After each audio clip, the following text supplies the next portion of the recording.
So ngayong araw mga kabatchmate ay magpapagupit ako. Dito kasi sa amin mga kabatchmate ay marami ka na pwedeng puntahan. Kasi dito mga kabatchmate maraming magagandang tourist spot. Yes, tama kayo nang narinig. Tulad nga lang ng swimming pool, falls at marami pa. Pero ang goal natin mga kabatchmate ngayon ay magpapagupit muna ako. Kasi medyo mahaba na ang buhok ko at malapit na ako sa pupuntahan ko. Meanwhile, Pilay ah.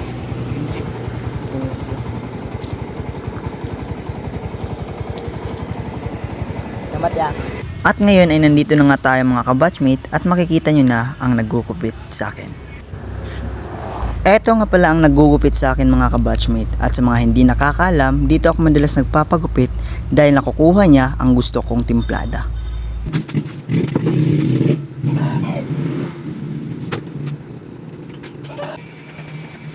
At finally mga kabatchmate natapos na rin. Salamat sa panonood. See ya on my next video.